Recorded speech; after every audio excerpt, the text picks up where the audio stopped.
Hello students, now we'll start with economics and for class 11 economics I would like to tell you कि आपने economics जो पढ़नी है you will study in three parts. One is microeconomics, second part is statistics, third part is Punjab economy. These three will constitute your 80 marks paper और बाकी का 20 marks का there would be a project work of 20 marks also. Now coming to the economics topic, first of all we'll study microeconomics. What microeconomics is? Before stating about microeconomics, मैं आपको सिर्फ और सिर्फ economics का definition I would like to tell you. Economics की बात करते हैं तो we should be aware about economics, the topic of economics, what economics is. So we'll start that economics is the study of economic setup of a country. जो भी किसी country का economic setup है एक इकोनॉमी का, उसकी study को we call economics. और जो इकोनॉमी का इकोनॉमिक सेटअप है बेटा, that economic setup means wealth condition, economic conditions of the country. कि हमारी जैसे इंडियन इकोनॉमी है, तो जब मैं इंडियन इकोनॉमी की बात करूंगी तो I will study about Indian economy के क्या वेल्थ कंडीशंस हैं, इसका क्या इकोनॉमिक सेटअप है, अर्थव्यवस्था मतलब हाउ इट जनरेट्स वेल्थ, पैसा कैसे आता है, इकोनॉमी कैसे काम करती है. So basically it studies the economic and wealth conditions. जो हम इसमें बेसिक पढ़ेंगे वो क्या है, economics and wealth conditions of the economy. So किसी इकोनॉमी के इकोनॉमिक सेटअप को स्टडी करना is known as economics. Now coming to the definition of economics, economics studies the human behaviour as to how to use limited resources which have alternative uses and economic welfare of the mankind. Economics जो है वो study करती है basic human behaviour कि human behaviour क्या है, कौन सा ह्यूमन बिहेवियर, हम किसी की आदतें यहाँ पे स्टडी नहीं करेंगे. Human behaviour relating to economy, और economy means how to use the limited resources कि हम अपने इकोनॉमी के रिसोर्सेज कैसे यूज करते हैं जिसके बहुत सारे यूजेस हैं. देखो बेटा, इकोनॉमी में प्रॉब्लम तभी आती है क्योंकि ह्यूमन बिहेवियर जो है वो ये कहता है कि we have different wants, we have unlimited wants. और अगर हमारी अनलिमिटेड वांट्स हैं, उन्हें सेटिस्फाई करने के लिए हमारे पास रिसोर्सेज होने चाहिए. लेकिन when we don't have resources, जब हमारे रिसोर्सेज लिमिटेड हो जाते हैं तो इकोनॉमिक जो इकोनॉमी है उसमें प्रॉब्लम अराइज हो जाती है. आज का एग्जांपल आप ले लो, due to this pandemic situation there is scarcity of oxygen, medical emergencies there. So ये सब चीजें जो है क्या बता रही हैं कि हमारे बिहेवियर अकॉर्डिंगली जो ऑक्सीजन है उसके मल्टीपल यूजेस हैं, मल्टीपल लोगों को चाहिए, डिफरेंट यूजेस के लिए वो चाहिए, लेकिन एक ही ऑक्सीजन है, हमारे पास प्लांट्स कम है उसे प्रोड्यूस करने के. दैट्स व्हाई हमारे रिसोर्सेज जो है पूरे नहीं है, इसी वजह से इकोनॉमिक प्रॉब्लम्स अराइज होती हैं. सो बेटा इकोनॉमिक्स जो है वो इसी चीज की स्टडी करती है कि human behaviour as to limited resources and unlimited wants, इसी की स्टडी को हम इकोनॉमिक्स का नाम देते हैं. Now coming to the types of economy. सबसे पहले जब हम इकोनॉमिक्स की बात करते हैं तो we should be clarify about, we should be very much aware about the types of economy कि टाइप्स ऑफ इकोनॉमी कौन कौन सी है हमारे पास. यस बेटा, first of all we have capitalist economy, then we have socialist economy, and at the third number we have mixed economy. अब हम इन तीनों को वन बाय वन पढ़ेंगे बिकॉज अगर हम इन तीनों को पढ़ेंगे then we will come to know about the types of economy कि कंट्री में कौन कौन सी हमारे पास इकोनॉमीज हैं. Firstly we will talk about capitalist economy. Capitalist economy बेटा वो इकोनॉमी है in which the decisions are taken by the individual. सारे डिसीजंस इंडिविजुअल सेक्टर पे लिए जाते हैं. प्राइवेट एंटरप्रेन्योर्स, प्राइवेट ऑनर सारे डिसीजन जो है वो लेते हैं. मतलब इसमें private sector has a major role. क्या प्रोड्यूस करना है, कितना सप्लाई करना है, all the decisions are taken by private sector. So this is capitalist economy. Private sector plays a major role in the economy. Basic role ही यहाँ पे किसका रहेगा? प्राइवेट सेक्टर का. Government has no role. No role से मतलब है कि बहुत कम, ना के बराबर रोल होता है गवर्नमेंट का. All the decisions are taken on the basis of demand and supply. Private sector किस बेस पे डिसीजंस लेते हैं? कितनी डिमांड है, कितनी सप्लाई करनी है, इसी बेस पे प्राइस जो है वो रखे जाते हैं. अगर किसी चीज की सप्लाई कम है, जैसे मैंने फिर एग्जांपल दूंगी, ड्यूरिंग दिस सिचुएशन ऑक्सीजन की सप्लाई कम है, मेडिकल मेडिसिन की सप्लाई कम है, तो उसे ज्यादा रेट्स पे बेचा जाता है. ठीक है, सो प्राइस जो है वो हाई हो जाता है. इस तरह से डिमांड पे, उसकी डिमांड बहुत ज्यादा है लेकिन सप्लाई अगर कम है तो प्राइस हाई चार्ज किए जाते हैं. लेकिन अगर किसी चीज की डिमांड मार्केट में कम है लेकिन सप्लाई जो है वो बहुत ज्यादा है तो हम उसके प्राइसेस कम चार्ज करते हैं. On this basis capitalist economy में सारे डिसीजन जो है वो लिए जाते हैं बाय द प्राइवेट एंटरप्रेन्योर्स. और ये इकोनॉमी जो है इसे हम फ्री मार्केट इकोनॉमी बोलते हैं. फ्री मार्केट इकोनॉमी क्यों बोलते हैं? Because it works freely without the intervention of the government, और it works for the profit. Basically it works for the profit. Profit के लिए काम करती है. जब हम इसका एग्जांपल आप देंगे बेटा, USA, UK and Germany, these are the basic countries. यहाँ पे कैपिटलिस्ट इकोनॉमीज काम करती हैं. Now we come to the socialist economy. The economy in which degree of government control और economic activities is very high. यहाँ पे major role जो है वो किसका है? गवर्नमेंट का है.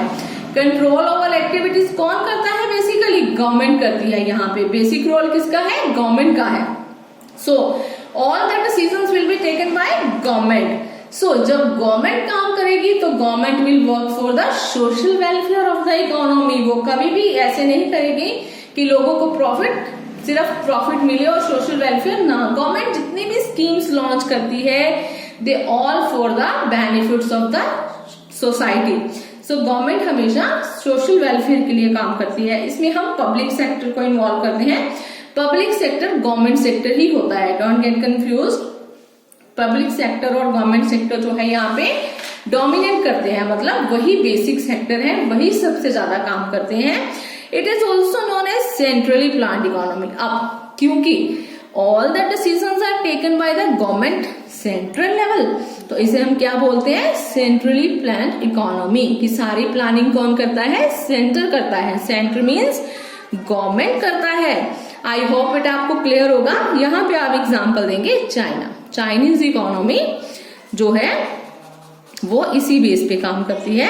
सेंट्रली प्लान्ड इकोनॉमी मानी जाती है. Clear? Next, coming to mixed economy. Here both the government and private sector has equal role. यहाँ पे you will start with the capitalist as well as socialist. Both the economies will work here. So दोनों के जो profits वाले, जो दोनों की जो qualities हैं इसी में पाई जाती हैं. So यहाँ पे it is mixed economy. It is a mixture of both. किस किस का? कैपिटलिस्ट एंड सोशलिस्ट इकोनॉमी, दोनों का मिक्सचर है. सो अगर दोनों का मिक्सचर है तो it works for both, social welfare के लिए भी और प्रॉफिट के लिए भी. ठीक है, and they share the resources and control of the economy. दोनों बराबर बराबर कंट्रोल भी शेयर करती हैं और बराबर बराबर रिसोर्सेज भी शेयर करते हैं. कुछ डिपार्टमेंट्स प्राइवेट के पास होते हैं, कुछ departments are under the public और government sector. So they work together. Basically they work together. So this is mixed economy. यहाँ पे आप एग्जांपल देंगे आप इंडियन इकोनॉमी.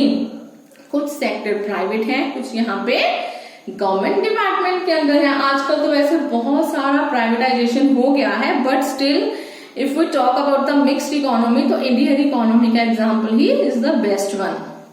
सो क्योंकि यहाँ पे हमारे पास कुछ डिपार्टमेंट गवर्नमेंट के पास है और कुछ प्राइवेट सेक्टर भी है जो वर्क टुगेदर, दोनों अपने रिसोर्सेज को शेयर करते हैं. No, as per your homework आपने इन तीनों इकोनॉमीज को लर्न करना है and then you have to make a difference between these three that is socialist, capitalist and mixed economy. इन मतलब तीनों के बारे में आपने डिफरेंस जो है वो लिखना है अपनी अपनी नोटबुक्स पे। और जितने भी बेटा नोट्स दिए जाएंगे in my I think whatever notes I am giving they are sufficient enough for class 11th। आप इसी को करेंगे तो आप बहुत अच्छे नंबर से पास होंगे। बुक्स में जाएंगे तो कई बार आपको टफ भी लगेगा, कंफ्यूजिंग भी लगेगा। मैं सारे नोट्स आपको प्रोवाइड करेंगी, बट डे बाय डे आप उसको कॉपी करते रहिए। और इतने डेफिनेशन जो मैं आपको बताऊंगी ये नहीं है कि वो करने नहीं है, लेकिन इसी बेस पे आपने आगे चलना है। जैसे मैंने ये नहीं देखा कि बुक का फर्स्ट चैप्टर क्या है, आपको ये पता होना चाहिए कि ये चीजें आपको आएंगी तो ही आप बुक के फर्स्ट चैप्टर में जा पाएंगे। ये भी आपकी बुक का सेकेंड चैप्टर में से ही है, but after knowing about the economy you can come to the definitions of the economics. अब ये आपका फर्स्ट चैप्टर में है, ठीक है। सो आप इसी बेस पे काम करेंगे तो आप you will get definitely good marks. मेरा एक्सपीरियंस कहता है that you will get good marks if you work like this with me. 4 definition है इकोनॉमिक्स की बेटा, wealth definition, scarcity definition, material welfare definition and growth oriented definition. अब 4 की 4 definition you have to do, but आपने बेटा इसको रट्टा नहीं लगाना है। मैं आपको बताऊंगी how to learn it properly. इसलिए सबसे पहले हम करेंगे स्केर्सिटी डेफिनेशन, क्योंकि स्केर्सिटी डेफिनेशन ही इकोनॉमिक्स बनाती है। स्केर्सिटी डेफिनेशन हम क्यों करेंगे? क्योंकि स्केर्सिटी डेफिनेशन ही इकोनॉमिक्स बनाती है, इसी से ही इकोनॉमिक्स जो है वो डेवलप होती है। सो क्या कहती है स्केर्सिटी डेफिनेशन? प्रोफेसर रॉबिन्सन ने हमें इसके बारे में बहुत कंसेप्ट दिए। फेमस इकोनॉमिस्ट हैं प्रोफेसर रॉबिन्सन, इसकी डेफिनेशंस भी आपको आएंगी। बट अब आप सुनिए कि इन्होंने क्या बोला है स्केर्सिटी डेफिनेशन में। स्केर्सिटी का मतलब होता है कमी, किसी चीज की कमी, ठीक है। So economics is the study of human behaviour as a relationship between unlimited wants and limited resources, and resources have alternative uses. Is that clear बेटा? इकोनॉमिक्स वो स्टडी है जिसमें हम वो रिलेशनशिप स्टडी करते हैं जिसमें ये बताया जाएगा कि हमारी वांट्स बहुत ज्यादा है, हमारे पास रिसोर्सेज कम है, और रिसोर्सेज कम तो है ही है, उनके बहुत सारे यूजेस हैं। जैसे कि electricity, you can take the example of electricity. आपके पास इलेक्ट्रिसिटी है, ठीक है, तो आप चाहते हैं कि उसमें एसी भी चले, फ्रिज भी चले, कूलर भी चले, ठीक है। तो मतलब ये आपकी चॉइस है कि अपना इलेक्ट्रिसिटी बिल को कम करने के लिए या इलेक्ट्रिसिटी कम यूज करने के लिए आप कौन सा चॉइस पहले रखेंगे, ठीक है, किस चीज को पहले चूज करके यूज करेंगे। सो इट मीन्स इकोनॉमिक्स ये कहती है कि जो ह्यूमन बिहेवियर है उसकी स्टडी को, ह्यूमन बिहेवियर की कौन सी स्टडी को बेटा, मैं फिर पूछ रही हूँ, अनलिमिटेड वांट्स और लिमिटेड रिसोर्सेज की स्टडी को ही इकोनॉमिक्स का नाम दिया जाता है। Now make it very clear, whenever we talk about economics, तो आप अगर ये लिखेंगे सिंपल, अगर आपको पूछा जाए व्हाट इज इकोनॉमिक्स, तो you will write that economics is the study of human behaviour as a relationship between unlimited wants and limited resources, and resources have alternative uses. Then arises the problem of choice. अब क्योंकि मैंने अभी बताया electricity का example लेके, आप क्या चाहते हैं, आपको चॉइस करना पड़ेगा, आपको चूज करना पड़ेगा कि आप पहले उसे कहाँ यूज करना चाहते हैं इलेक्ट्रिसिटी को, ठीक है। So problem of choice arise हो जाती है। क्यों अराइज होती है? Because we have limited resources and we have unlimited wants। इसी की वजह से ये प्रॉब्लम जो है वो अराइज होती है। इन्हें ये प्रॉब्लम्स आगे जाके बन जाती हैं इकोनॉमिक प्रॉब्लम। इसी की स्टडी को नाम दिया जाता है विद द इकोनॉमिक्स। सो जैसे कि मैंने कहा था, scarcity definition becomes the definition of economics on the whole. So rest will do tomorrow. Thank you so much for today. आप इसे अच्छे से लर्न करिए, make the notes and do let me know if you have any problem. मैं आपकी class in charge भी हूँ, तो आप मुझे सब बताएंगे if you find any problem in any of the subject. So thank you so much बेटा।